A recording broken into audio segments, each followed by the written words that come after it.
Good morning. My name is Rick, and welcome to another episode of Fit and Active Escapades.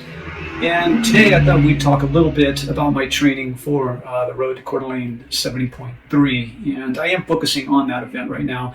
It's actually the only event I've signed up for yet, though I'll sign up for others, but it is the first one I've signed up for this year, and it's probably the biggest event that I'll do this year, and it's supposed to be an absolutely beautiful triathlon.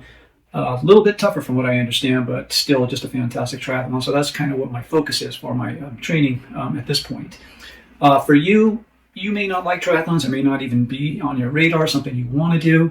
Even if it is, you may look at sprints, Olympic distance, whatever the case might be. You might just be running a 5K, 10K, half marathon. Maybe you want to do a biking event, backpacking event, anything. Possibly just weight loss. It's at first of the year, a good time for it. Lose 5-10 pounds, whatever, or just simply a healthy lifestyle in general, whatever. And that's the whole focus of this channel. Main focus is just a healthy lifestyle overall. Doing these events for me, I do it because I absolutely love them. It's a source of joy. It's fantastic. It gives me motivation to keep working out. For you, it could be the same exact thing. A motivator to continue on your path to a healthy lifestyle.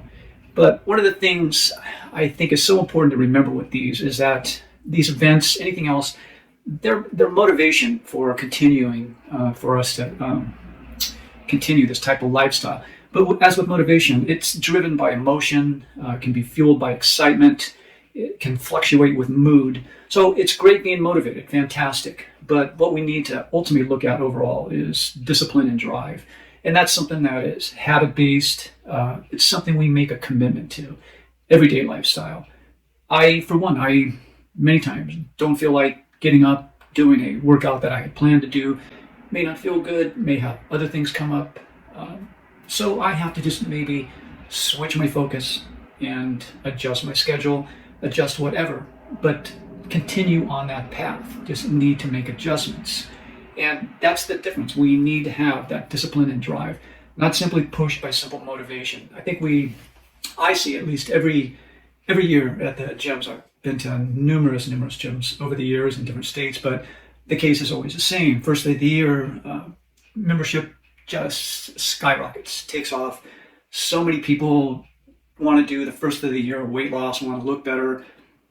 Tons of people in the gym, and you could just see it as the months start going on, just a complete linear drop off of people attending the gym that keep going, and it happens year by year. And that, again, that's motivation. You're motivated at the beginning of the year, but you don't keep up the discipline and drive. And kind of that's what we're talking about here.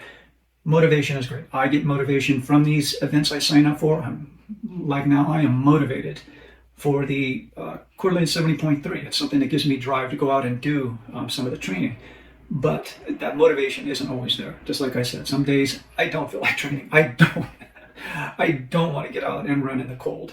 But I look at the big picture and just need to push myself. And that's what I'm kind of encouraging you to do, is find that drive inside yourself and push yourself.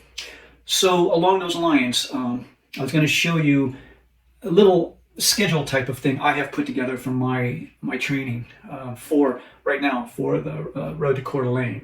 And as you can see on here, what I'm showing, this is just a chart that I made up myself just based upon other charts looking at. And while I've said before, getting a workout plan from a pro trainer or something else online, I think is great. Many people know exactly what they're talking about, can help you achieve your goal. But if you're in a position like I am, I work 2 jobs. I have a home life. I work different days depending on which week it is. So when I've looked at these online training methods, there are usually set schedules. Monday, you're doing a certain training session. Tuesday, Wednesday, Thursday. Everything a little bit different. It's all based and you're building upon that. Well, I may be working 3 days straight. Then I'll have a day off, 2 days off, whatever. And it just mixes, and it's very hard to follow that schedule. So what I do, as you can see here, I made myself a chart. I've put the 7 days a week there. I have a goal at the very beginning of the week. I put a goal as to what I want to do each day. And some days I don't have anything. I just can't do it with work or whatever might come up. But anyway, I still have that goal down. And as the week progresses, I put down what I did.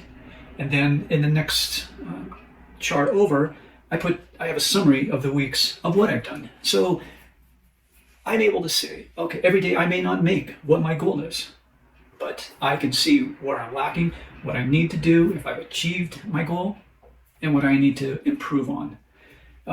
Just for example, this one that I put up right now. My goal right now is to run 20 miles a week, whether that be indoor or outdoor, to swim 2,000 meters.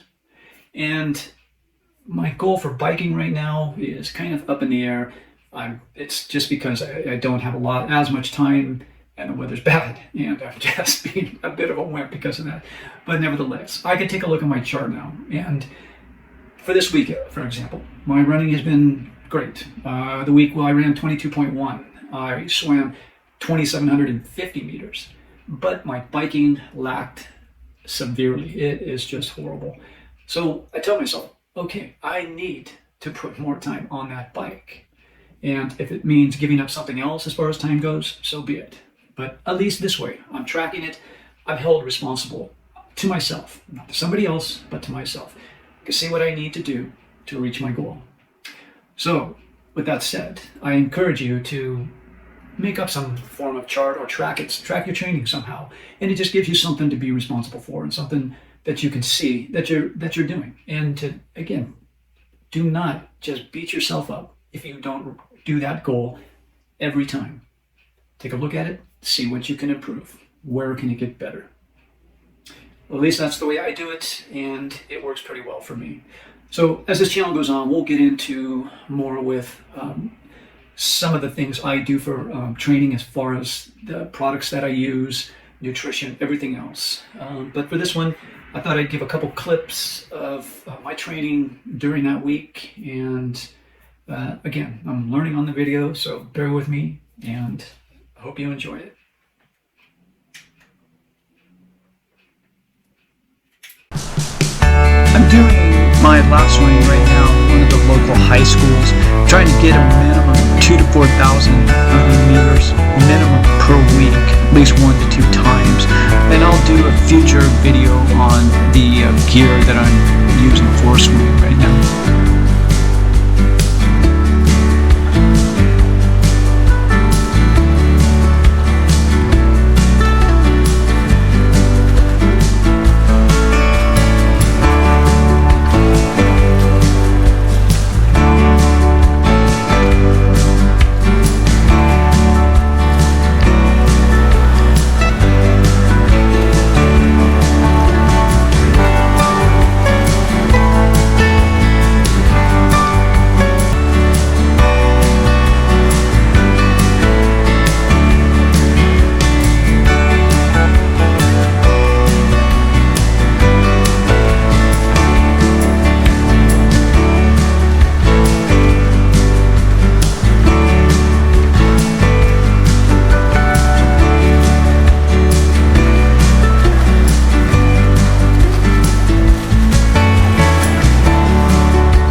My indoor biking right now on my Nordic Track S22i. It is great for motivational videos and very fantastic variability for time and intensity, especially when you have a varied work schedule like I do.